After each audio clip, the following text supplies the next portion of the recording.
नहीं किया, सिंपल पहले कोड से पहले सोचो ऐड टू कार्ट में क्या हो, हमें क्या चाहिए, फिर उसके हिसाब से कौन सा मॉडल बनाना पड़ेगा, उसके बाद कोडिंग आती है, तभी आती है। पहले क्या चाहिए, ऐड टू कार्ट में हमें ये चाहिए कि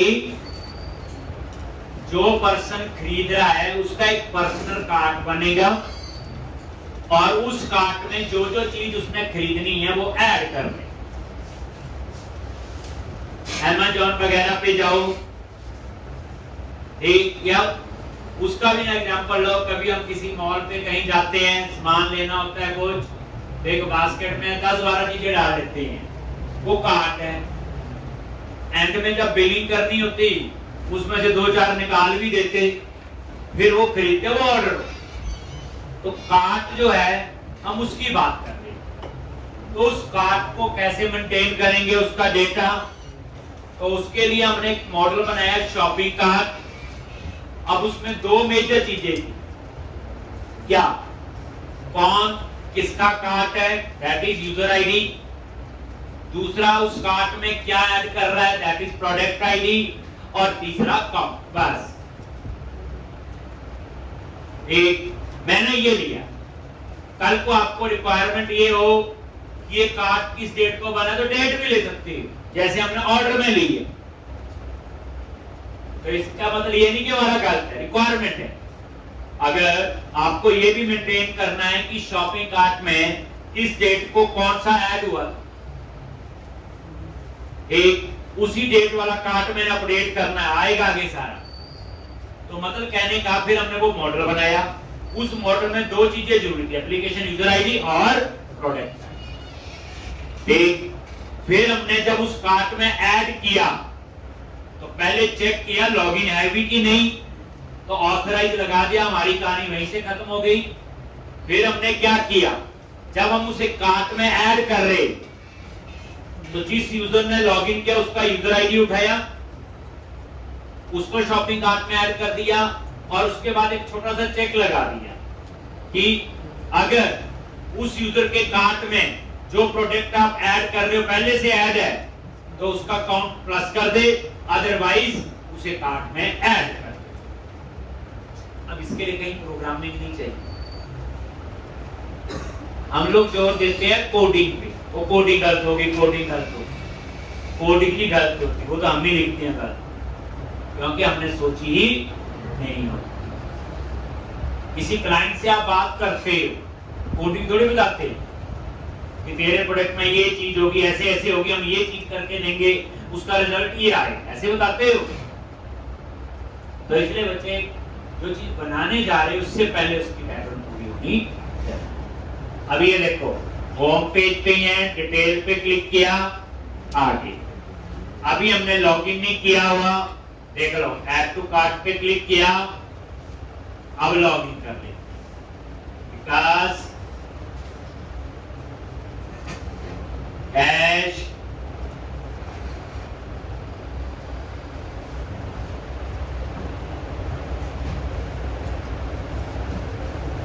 ये लॉगिन हो गया, 1 की 10 कर दी, ऐड टू कार्ट। आगे यहाँ पे ये मैंने ब्रेक पॉइंट लगाया था, याद है। अब इसमें क्या क्या इंफॉर्मेशन आ रही,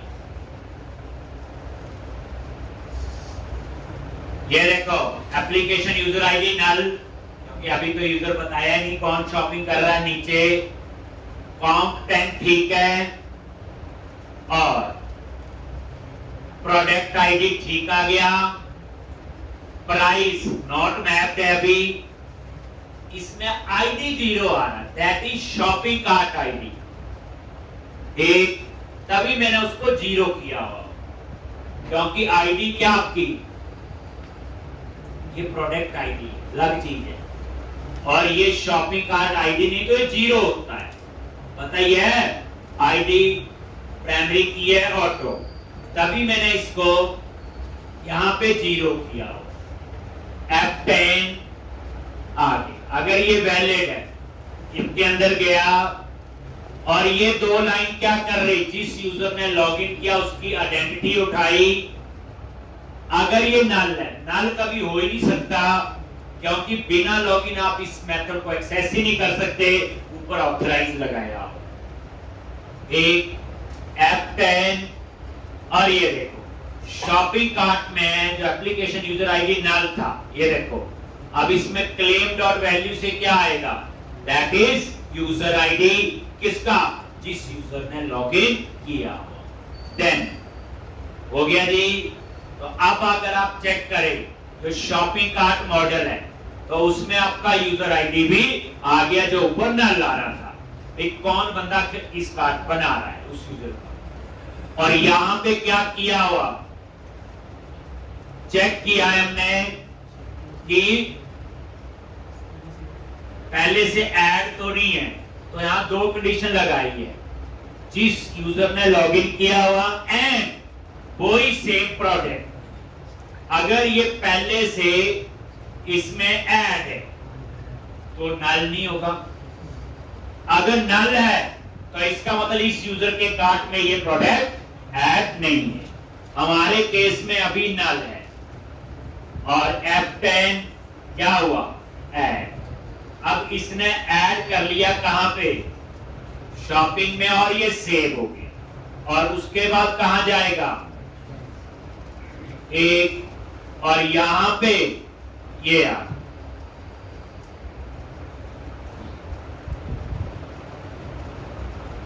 अब डाटाबेस का टेबल चेक कर लो, देखना चाहेंगे हम लोग सच में वैसा है कि शॉपिंग कार्ट के मॉडल में एक रिकॉर्ड एंटर होना चाहिए।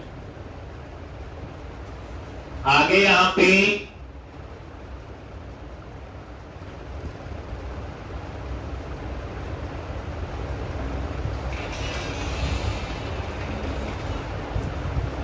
डेटाबेस,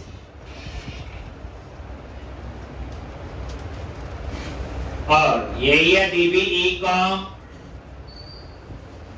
टेबल्स,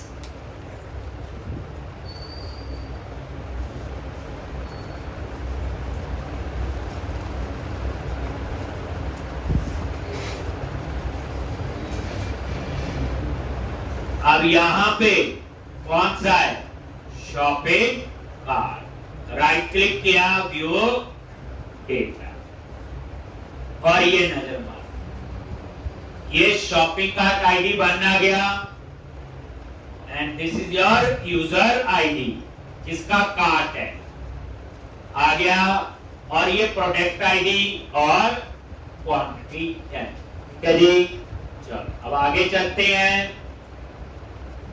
मान लो डिटेल पे मैंने यही प्रोडक्ट दोबारा से ऐड करना है, ठीक, क्या गए, डिटेल पे गए और इसमें क्वांटिटी मैंने कर दी 6, कितनी कर दी, 6। लॉगिन तो मैं ऑलरेडी हूं, ऐड टू कार्ट आ गई, सेव, वही देखो आईडी 1 आ रहा है, तभी मैंने 0 किया था, ठीक। और ये एप्लीकेशन यूजर आईडी अभी नल है, काउंट 6, प्रोडक्ट आईडी 1 नहीं है, F10 आ गया, वही यूजर है जो लॉगिन है, अभी नल तो नहीं है, ये उसका यूजर आईडी आ जाएगा इसमें। और उसके बाद यहां पे इस बार यहां नल नहीं आए, कैसे, ये देखो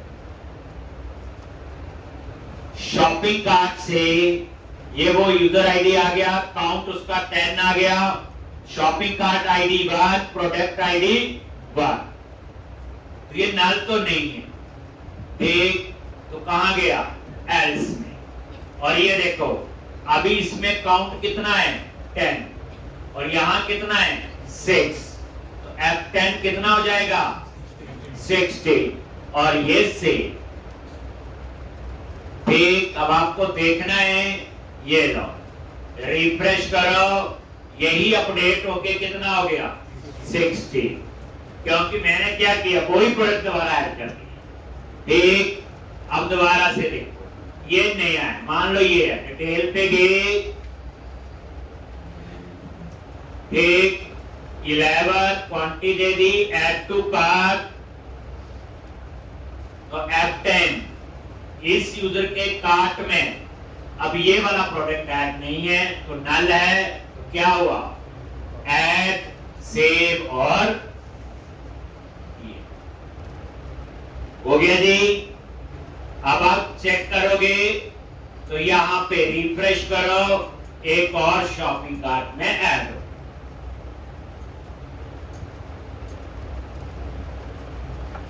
और ये देखो ऊपर एप्लीकेशन यूजर आईडी सेम है, मतलब इस यूजर के कार्ट में कितनी आइटम है? दो चीजें है ना, एक प्रोडक्ट आईडी 1 2016, एक प्रोडक्ट आईडी 4 2011। इसका मतलब है कि इस यूजर के कार्ट में कितनी आइटम है? दो ही हुई ना।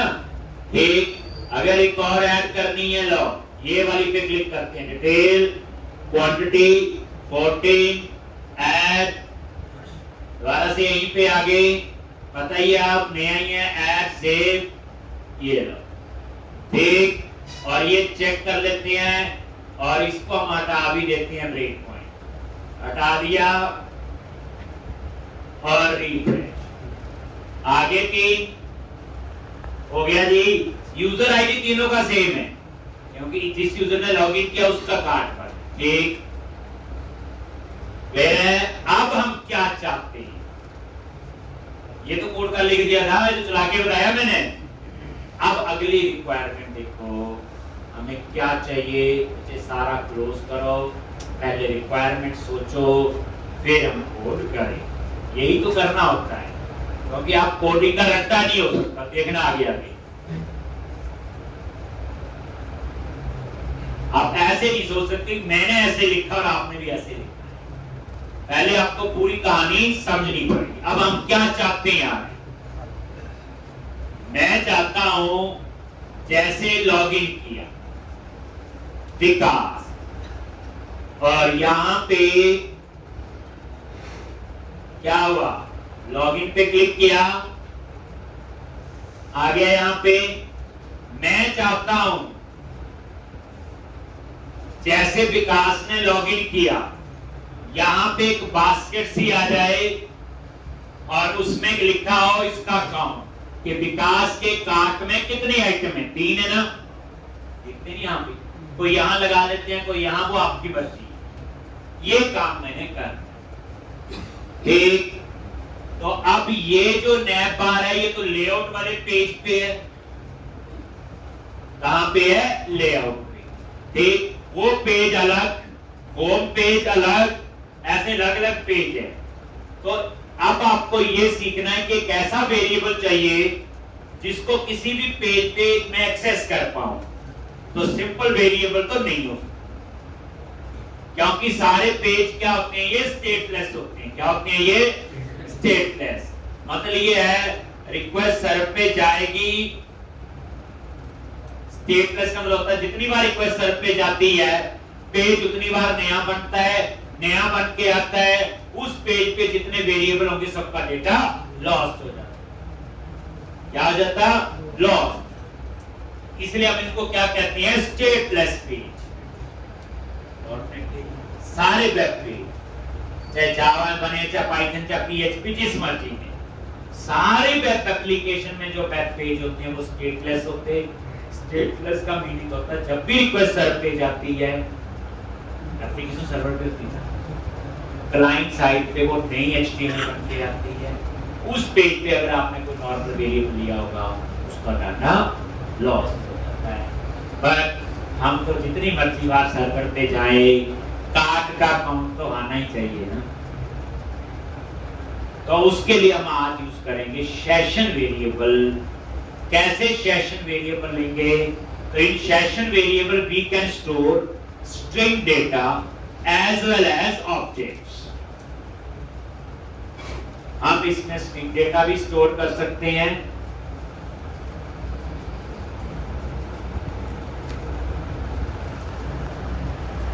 और इसमें हम लोग ऑब्जेक्ट्स भी स्टोर कर सकते हैं। एक स्ट्रिंग डेटा भी और ऑब्जेक्ट्स।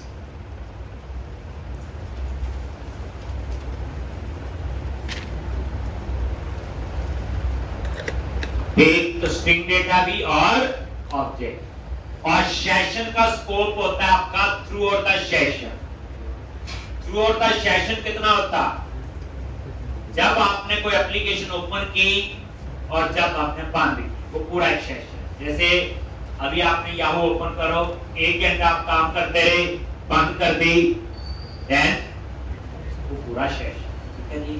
कोई भी वेबसाइट है, ओपन करते हो, काम किया, खत्म, बंद कर दिया, दैट इज सेशन। तो हमें भी वही चाहिए, जब तक वो रनिंग है तब तक वो मेंटेन होना चाहिए। तो सेशन का स्कोप कितना होता है? Through the session. एक सेशन कितना होता है? जब आप एप्लीकेशन ओपन करते हो, जैसे yahoo.com एंटर प्रेस किया, सेशन स्टार्ट हो, काम किया आधा घंटा, बंद किया तो सेशन। तो हमें यही चाहिए एक ऐसा वेरिएबल जिसका स्कोप थ्रू द सेशन हो। उसके लिए कुछ कॉन्फ़िगरेशन करनी पड़ेगी। पहले program.csv, आगे और नई कहानी पता चलेगी। program.cs में बताया हुआ हमेशा ही builder.app से ही ऊपर लिखना होता है, जहां इसके ऊपर जहां मर्जी। ठीक, तो यहां पे आपने सेशन की कॉन्फ़िगरेशन करनी है थोड़ी सी। क्या करोगे?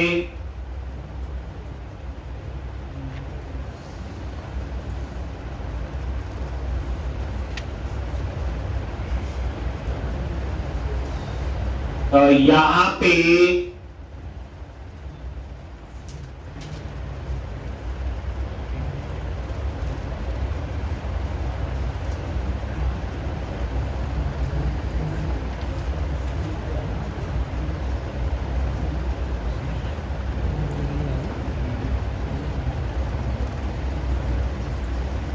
एक,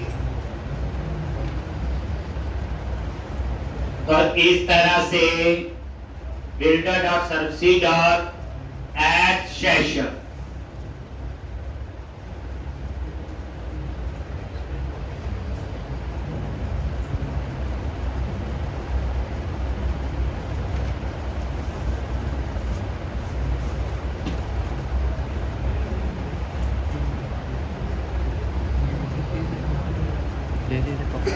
बड़ा इम्पोर्टेंट मैसेज है।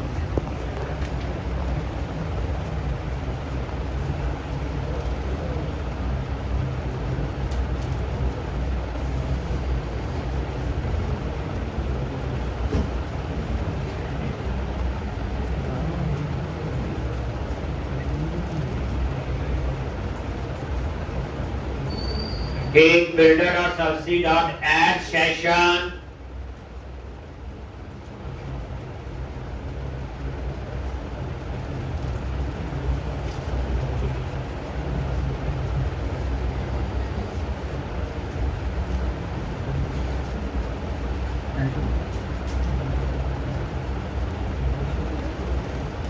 तो ये आइडल टाइम आउट दे दिया 30 मिनट। इसका मतलब ये नहीं कि 30 मिनट तक ही मेंटेन होगा। ये 30 मिनट कब से काउंट करता है? जब लास्ट रिक्वेस्ट सर्व पे जाती है।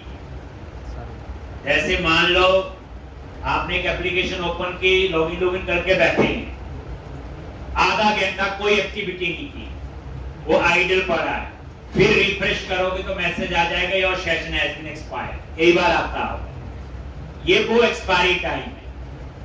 अब ये 30 मिनट है। 30 मिनट का मतलब जो लास्ट रिक्वेस्ट सर्व पे गई उसके बाद।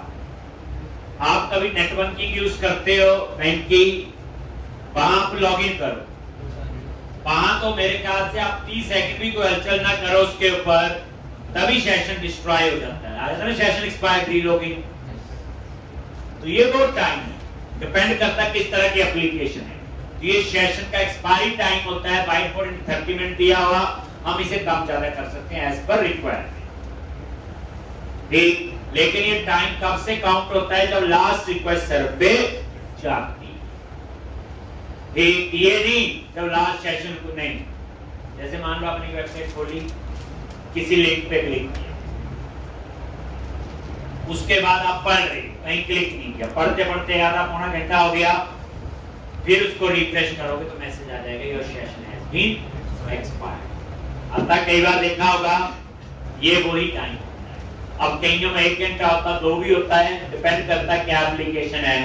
एक तो इस तरह से चले आगे।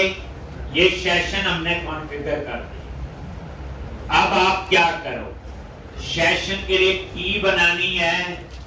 हम यूटिलिटी वाले प्रोजेक्ट में गए, वहां sd.cs, क्योंकि हम मैजिक स्ट्रिंग नहीं लिखते पेज पे, बताया हुआ, तो स्टैंडर्ड डिक्शनरी वाली फाइल पे गए और ये देखो जैसे ये है, इसी के अंदर आप सेशन के लिए कोई की बना लो। क्या बना लो? की। ये फायदा ये है कि हमें कोड में कहीं डबल कोट्स में स्ट्रिंग लिखने की जरूरत नहीं। ठीक, तो ये आप लोग क्या बना लो, एक कोई public cons string card session count, और एक्चुअल में की का नाम तो ये है, लेकिन इसमें तो लिखेंगे तो गलती कर देंगे, तो हम क्या करते हैं, ऐसे वेरिएबल ले लेते हैं। कांस्टेंट है, यही चेंज हो सकता है, कहीं और चेंज नहीं हो सकता। ऑब्जेक्ट बनाने की जरूरत नहीं, क्योंकि ये क्या ऊपर स्टैटिक, तभी sd डॉट करके हम इसको एक्सेस करें। एक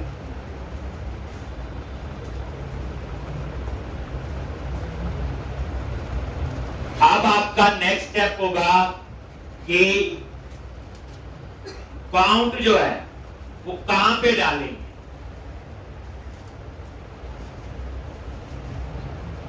तो एक बार रिक्वायरमेंट लिखो, जैसे हम रन करें पाइथन होम पेज ओपन होता है, उस समय वो चेक करे, अगर लॉगिन है तो उसका काउंट आ जाना ठीक, अगर लॉगिन है तो उसका काउंट आ जाना चाहिए। मैंने लिख लिया।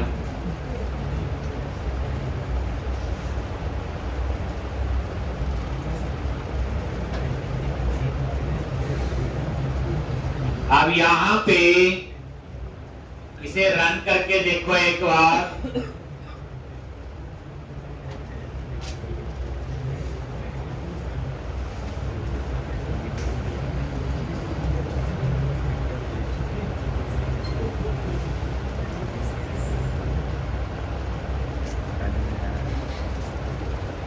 अभी तक कोई कोड लिखना ही किया आज के लेक्चर देखा होगा आपने। अब हमारी रिक्वायरमेंट है, यहां पे कार्ड का काउंट चाहिए। तो ये कौन सा पेज ओपन हुआ, होम कंट्रोलर का इंडेक्स, यही है ना, होम कंट्रोलर का इंडेक्स। तो चलो कहां जाओगे, एरिया, कस्टमर, कंट्रोलर, होम, और ये है होम का इंडेक्स। एक तो अब मुझे यहां पे क्या करना है, इसके ऊपर, ये तो ठीक है जो था, तो यहां पे अगर लॉगिन किया है तो मुझे क्या चाहिए, उसका आईडी चाहिए, यूजर आईडी, और उसके बाद शॉपिंग कार्ट मॉडल में जाके उस यूजर के कार्ट में कितनी आइटम है उसका मुझे काउंट चाहिए। उसका मुझे क्या चाहिए, काउंट। तो 2 लाइन तो हम वही लिखेंगे,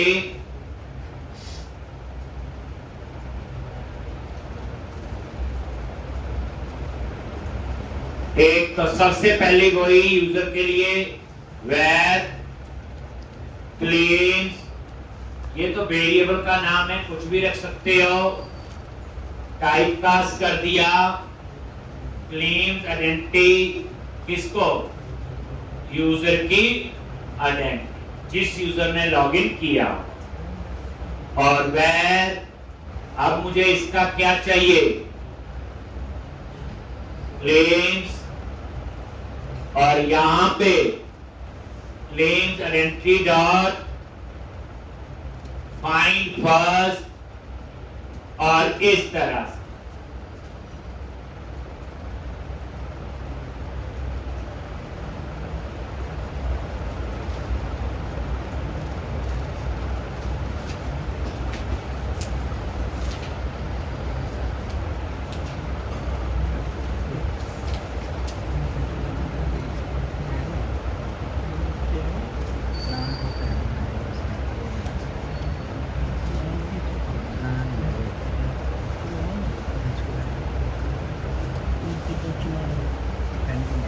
ठीक, और यहां चेक किया claim is not equal to null.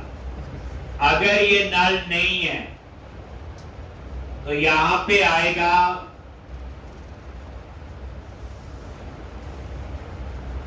अगर ये नल नहीं है। ठीक,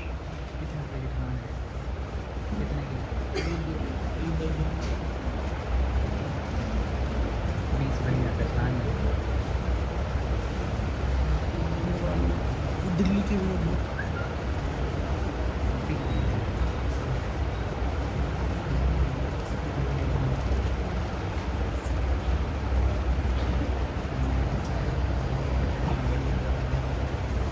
claim is not equal to नल।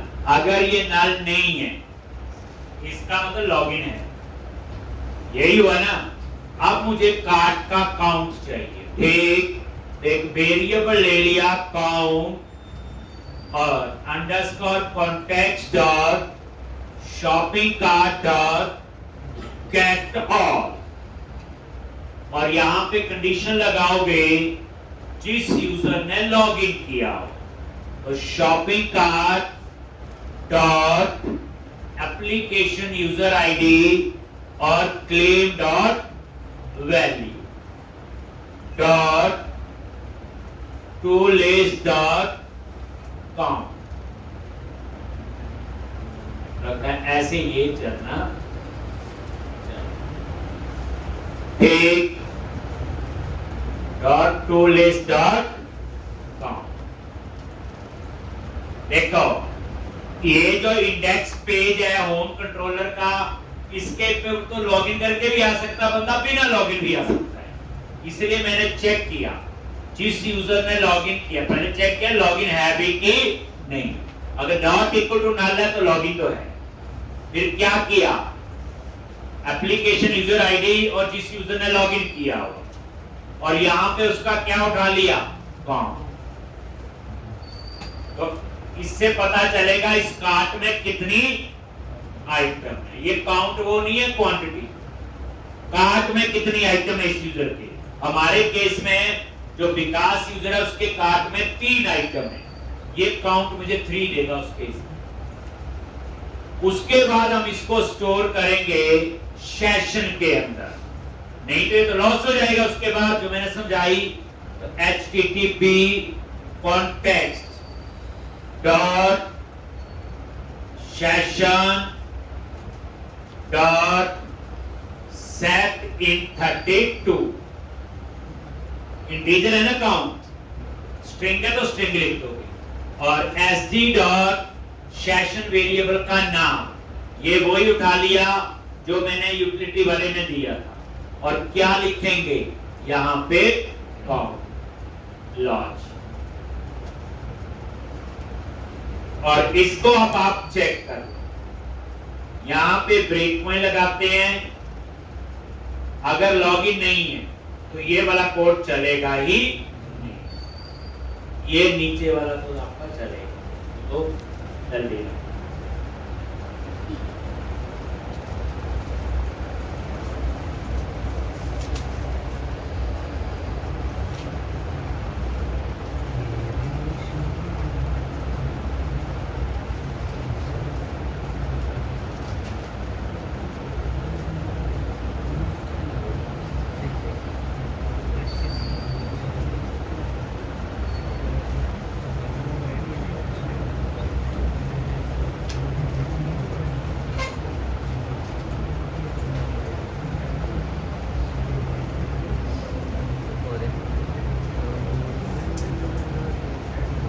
कौन से कॉलेज से पढ़ा, चंडीगढ़ से पढ़ा उधर करता आगे की पढ़ाई, ग्रेटर नोएडा नजदीक पढ़ता था। दिल्ली की बात हरियाणा में कहाँ से है? है, वो कहाँ से है हरियाणा में? हरियाणा में कौन से वजह? हिसार।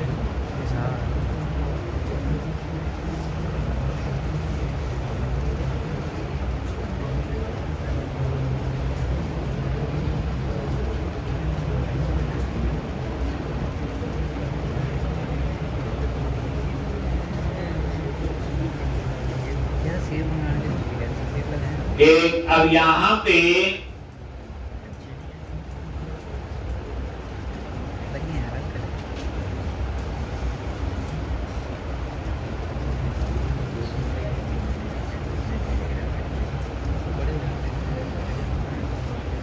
देखो आ गया यहां पे अपने आप F10। अभी लॉगिन तो नहीं हुआ।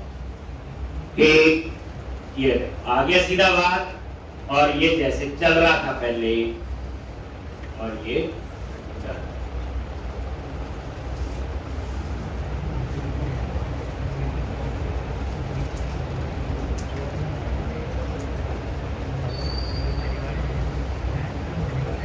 और यहां पे देख लो, अब हम लॉगिन कर लेते हैं। लॉगिन पे क्लिक किया और विकास इसी के कार्ट में डाली थी। छोटा सा कोड है, टेस्ट करना भी इंपॉर्टेंट है। लॉगिन किया आगे, अब आप लॉगिन हो गए। ठीक, अब ये नल नहीं है, देखो आ गया। और यहां पे क्या आएगा? काउंट। तो ये नजर मारो कितना काउंट आया? 3। क्योंकि इस यूजर के कार्ट में कितनी आइटम है? 3। शॉपिंग कार्ट में 3 ही रिकॉर्ड थे ना। ठीक, और ये स्टोर हो गए सेशन। ये क्या कह रहा है? Session is has been not configure. और इसमें एक प्रॉब्लम है, प्रोग्राम डॉट CS में गए, हमने यहां ये तो लिख दिया, ये कॉन्फ़िगरेशन तो हमने कर दी। अब आपको मिडल लेयर पे भी कॉन्फ़िगर करना है। बिल्डर डॉट इसके बाद, और इसके बाद वाला कोड याद रखना, ये मिडलवेयर है, top to down approach follow करती है, मतलब लाइन बाय लाइन चलेगा। अब यहां पे आपने क्या करना है? इसके बाद यहां पे यूज सेशन क्या लिखोगे? यूज सेशन राउटिंग के बाद यहां पे ऐप डॉट यूज सेशन ये लिखना। लेकिन ये नजर मारोगे, राउटिंग के बाद ही लिखना है। हो सकता है राउटिंग के ऊपर लिखो ना चले, हो सकता है ऑथराइजेशन के बाद में लिखो तो ना। इसलिए इसे मिडिल लेयर कहते हैं, जहां पे लाइन बाय लाइन एग्जीक्यूट हो। और ये बिल्डर डॉट ऐप के बाद का कोड है, ये सारी कोड ऊपर वाला कोड जहां मर्जी लिखो, उसमें कोई सीक्वेंस नहीं है लाइन का, पर इसका ध्यान रखना। ठीक, तो अब आपका सेशन नहीं बना, अब ये बनना चाहिए।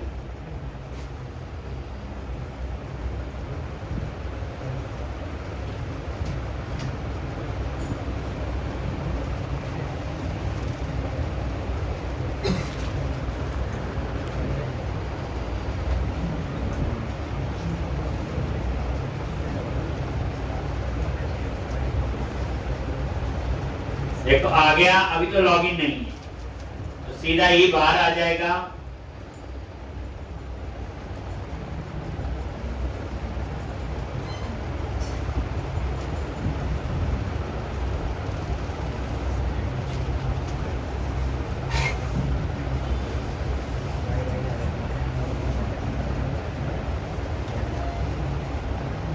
ठीक, अब लॉगिन करो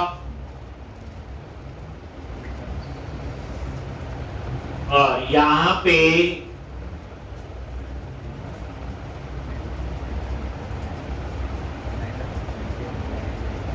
F10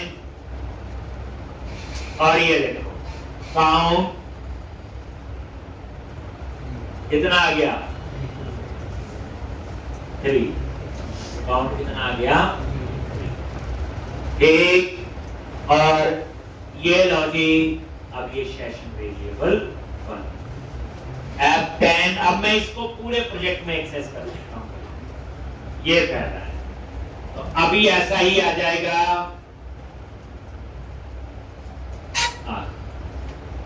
लेकिन हमें नहीं पता, तो मैं चाहता हूं यहां पे क्या आ जाए, काउंट आ जाए। तो उसके लिए अब आप क्या करोगे, तो ये वाला कोड तो आपका मैंने सेशन बन गया, अब इस ब्रेक पॉइंट की जरूरत है, ठीक चल रहा है। अब आ जाओ लेआउट, क्योंकि काउंट नजर भी आना चाहिए ना। तो मेन प्रोजेक्ट में गए, व्यूज, शेयर और लेआउट। अब यहां पे सेशन वेरिएबल एक्सेस भी करना है, तो सबसे ऊपर क्या करो, यहीं पे लेआउट पे, यहां पे मैंने सेशन वेरिएबल को एक्सेस करना है।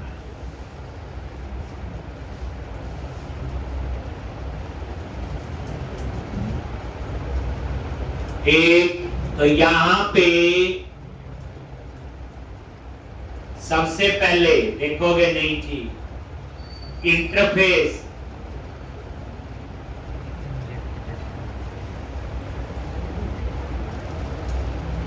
इंजेक्ट, जैसे हम लोग इंप्लीमेंट करते हैं वहां पे, यहां पे इंजेक्ट, और ये इंटरफेस है IHTTP कॉन्टेक्स्ट एक्सेस, और यहां पे ये नाम आपने यहां पे वेरिएबल दे HTTP कॉन्टेक्स्ट एक्सेस। तो याद रखो HTML में इंटरफेस कैसे इंप्लीमेंट होता है, @inject इंटरफेस का नाम और आगे उस वेरिएबल का नेम, जैसे private read only, I unit of work, हम यूनिट ऑफ वर्क कहते थे, यहां इंजेक्ट।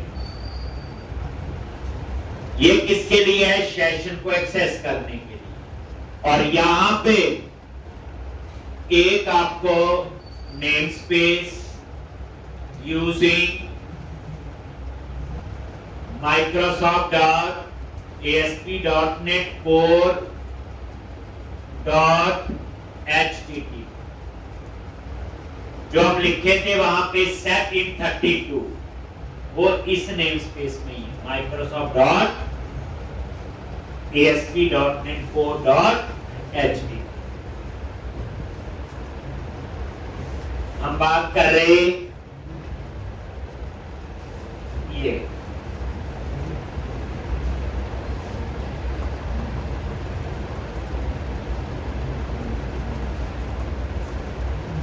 ये वाला सेट इन 30। तो एक आपने नेम स्पेस ऐड कर लिया और एक इंटरफेस इंप्लीमेंट कर दिया। अब नीचे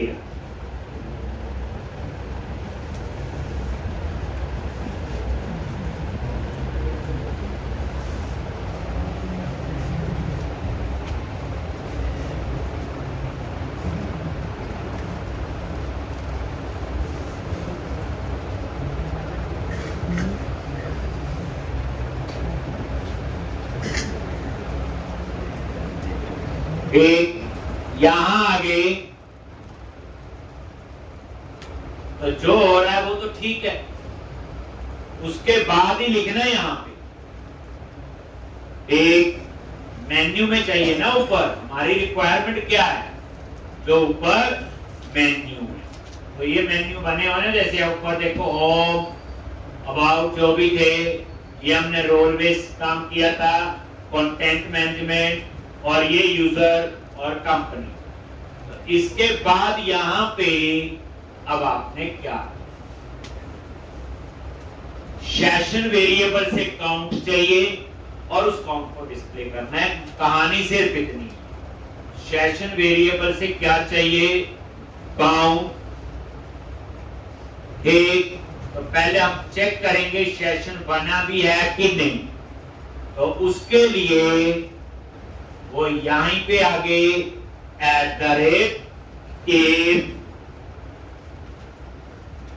पता लग गया अनसॉर्टेड लिस्ट के अंदर, और जो मेन्यू आपके बने लास्ट, और ये HTTP context एक्सेसर dot HTTP context dot session dot get in 32, get in 32, और यहां सेशन वेरिएबल का नाम ये आ। ठीक, अगर ये नल है, एक चेक करूंगा नल का और एक चेक करूंगा जीरो। ठीक, तो यहां लिख दिया is not equal to null and zero, दोनों कंडीशन चेक करनी है एंड करके, तो यहां पे एंड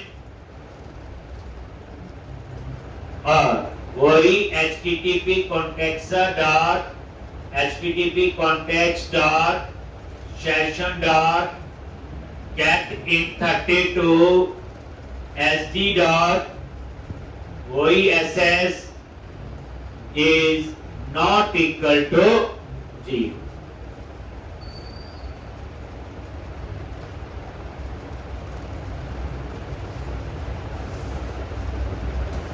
देन वो क्या, ये लो,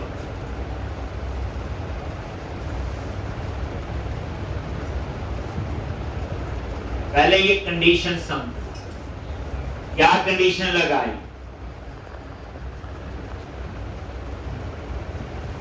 नल और जीरो। नल और जीरो में क्या फर्क है, देखो पहली बार सेशन वेरिएबल बनना ही नहीं होगा, तो उस समय इसमें क्या होगा, नल। ठीक, लेकिन अगर आपका सेशन वेरिएबल बन गया और उसमें पहले डाटा आ गया फिर डाटा नहीं आया, देन क्या होगा, जीरो। ठीक, क्योंकि वो इंटीजर वैल्यू है, तो इसलिए मैंने दो कंडीशन यहां चेक कर। ऐसा नहीं बच्चे मैंने पहली बार ही दोनों की होगी, हो सकता है पहले नल चेक किया, फिर किसी जीरो वाले केस में वो नहीं चला तो फिर ऐड करके बाद में लगाया। ऐसा नहीं कि वन गो में ही ये सारा कुछ लगा दिया। एक आधी कंडीशन तो हमें पता है कि सेशन वेरिएबल है कि नहीं है, तो उसका काउंट उठाएंगे। तो ये हमने कंडीशन लगा दी कि सेशन वेरिएबल है कि नहीं। अगर है तो जीरो है, नॉट इक्वल टू जीरो होना चाहिए।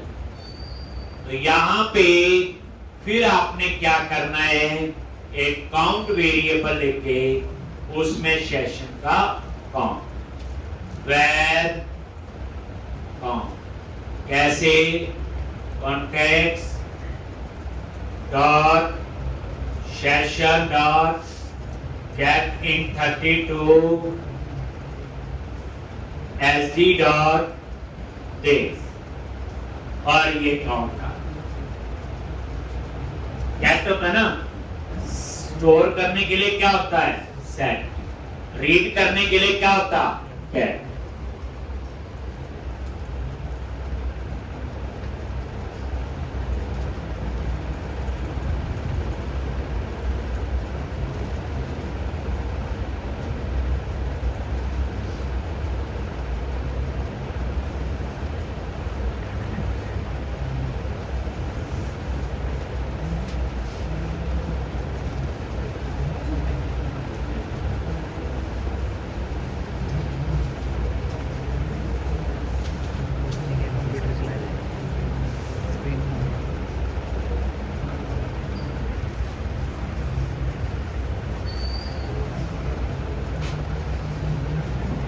ठीक, और यहां पे ये लो, अब इसके अंदर एल लाइन लगा दिया,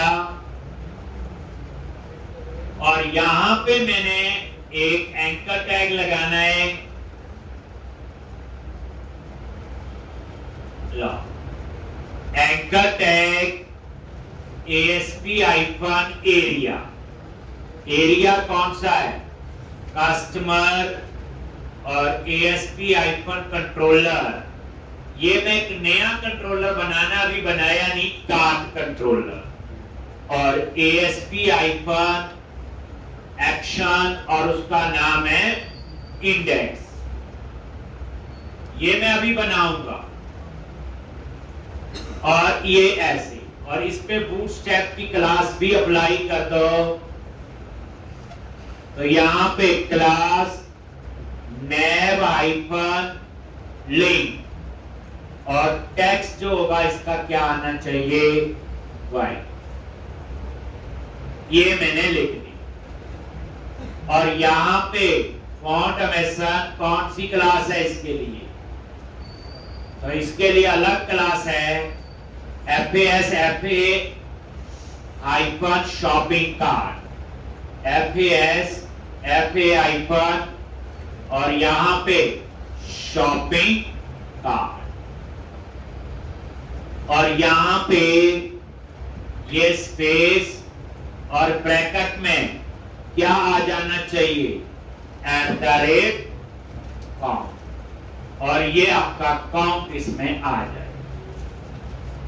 अब आप ये लिख लो, मैं क्लास नीचे कर देता हूं। लो, अगर आपका सेशन में काउंट है तो ये वाला कोड चलेगा, ऐसे आएगा, ये आपका एक आइकन सा बन के आएगा, दिखाऊंगा, और ये काउंट आ जाएगा 3 एक, और उसके क्लिक में कहां जाना है, कस्टमर एरिया के अंदर एक कार्ड कंट्रोलर होगा और इंडेक्स होगा, एक्शन जो अभी हमने बनाना है। देखो बाद में ये कार्ड व्यू भी करना है, हो सकता है कोई आइटम ज्यादा डाल दी हो, कम करनी हो, खरीदने से पहले को डिलीट करनी हो, कोई नई ऐड करनी हो, क्वांटिटी कम ज्यादा करनी हो, तो हम कार्ड को भी पूरा मैनिपुलेट करेंगे ना। तो पहले व्यू कार्ड होगा, ये बेसिकली व्यू कार्ड के लिए, जैसे हम क्लिक करेंगे तो इस एरिया में इसके और इस पे जाएगा। एल्स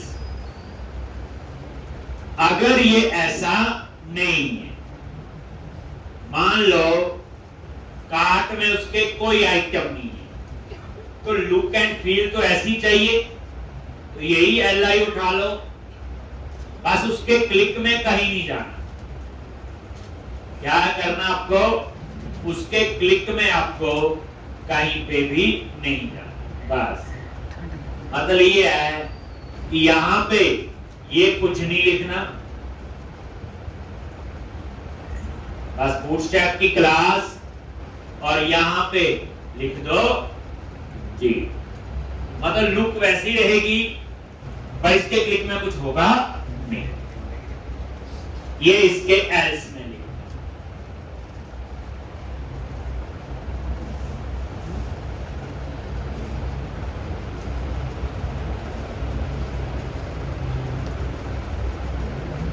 और अब हम इसे टेस्ट करेंगे।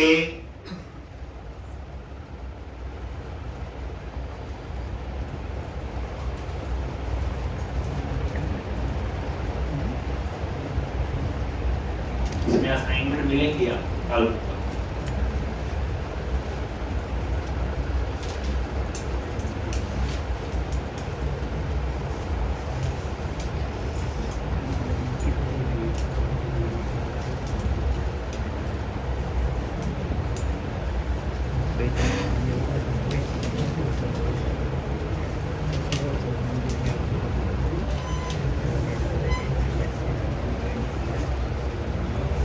लिख ले आइए,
वो देखा ऊपर, अभी किसी ने लॉगिन नहीं किया हुआ, कुछ नहीं है कार्ट में, ये कुछ भी नहीं है, ठीक है जी। अब आप लॉगिन करो और यहां पे ये देखो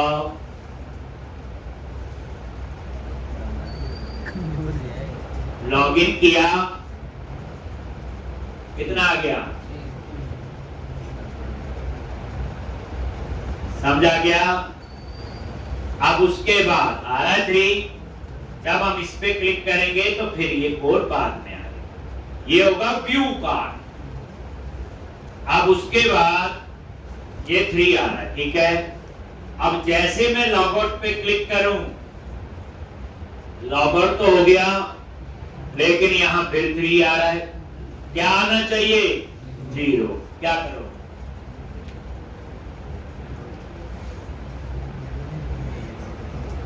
तो जहां लॉग आउट का कोड होगा वहीं 0 करोगे, या कुछ ऐसा करोगे। कैसे करते हो, तो लॉग आउट का पेज आप कहां ढूंढोगे, बोलो, main project, area, identity, pages, account और लॉग आउट। ये लॉग आउट वाला पेज है और ये इसका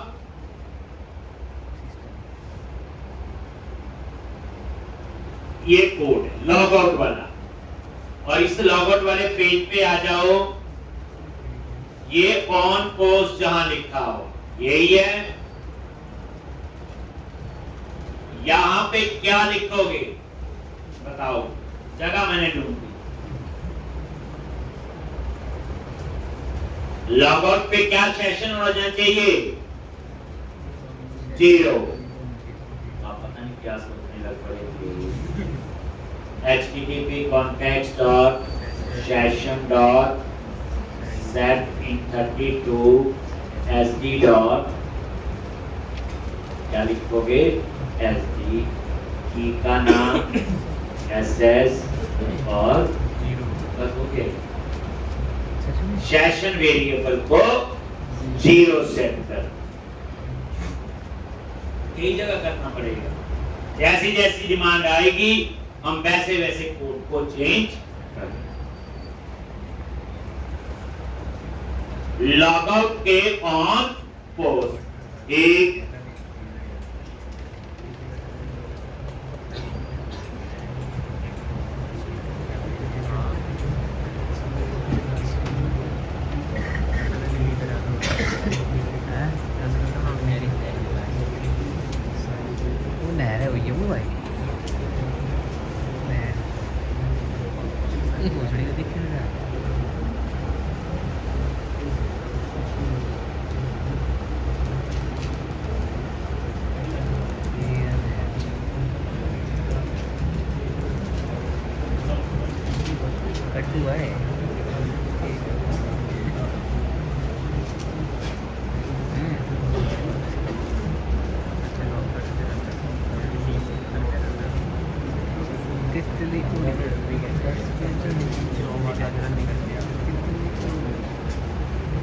ठीक।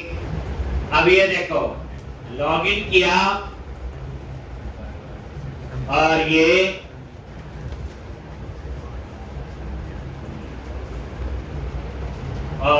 आपका 3 आ गया। जैसे लॉग आउट पे क्लिक किया तो ये 0। ठीक, चल अब ऐसे कर लेते हैं। डिटेल पे क्लिक किया, अभी लॉगिन नहीं किया हो, जैसे मैंने ऐड टू कार्ट पे क्लिक किया, अब यहां से लॉगिन करके देखो, क्या पता यहां ना प्रॉब्लम हो गई और ये लॉगिन फिर 0 रह गया।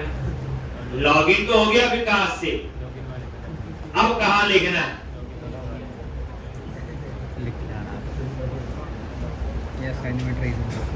देखो ये तो 0 आ रहा है।